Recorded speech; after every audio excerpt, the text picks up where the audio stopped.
Plus de 400 apiculteurs de tous les archipels participent depuis plus d'1 an à la caractérisation de leur miel. Autrement dit, ils veulent pouvoir déterminer l'origine florale de cette orge sucrée, tout droit sortie de leur production. Louise a fait analyser plusieurs miels issus de ces ruchers. Elle est au colloque pour obtenir des réponses.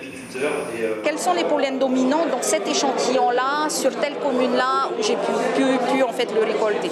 Alors par exemple ici sur ce site-là, j'ai un pollen dominant en fait d'Anacardiaceae et par rapport justement au colloque, si je retiens ce que Jean-François Buteau a dit, ça serait soit en fait du Montbain, soit du Vitaiti.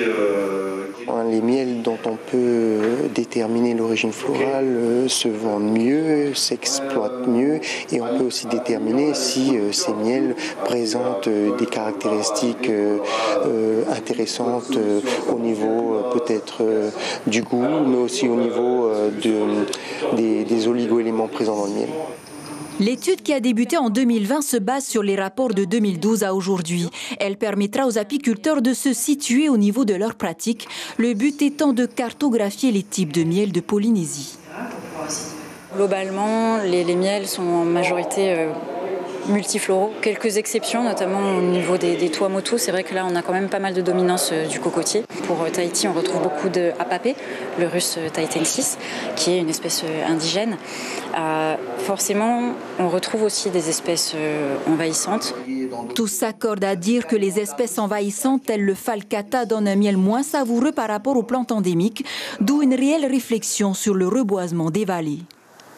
Le apapé, c'est le meilleur exemple parce que c'est un arbre endémique, c'est un arbre avec un bois utile et qui fait un miel absolument formidable. Donc on avait proposé lancer des pépinières de apapé, proposer aux propriétaires terriens, une fois par an proposer des campagnes d'abattage de falcata, identifier des zones envahies de falcata et peut-être une année, chaque année, se fixer des objectifs de reboisement avec le apapé. L'étude florale des pollens a permis de constituer une palynothèque, soit une centaine d'espèces botaniques fichées et numérisées au fur et à mesure, prochainement accessibles aux apiculteurs. L'information en continu sur Polynésie la première, Internet et réseaux sociaux.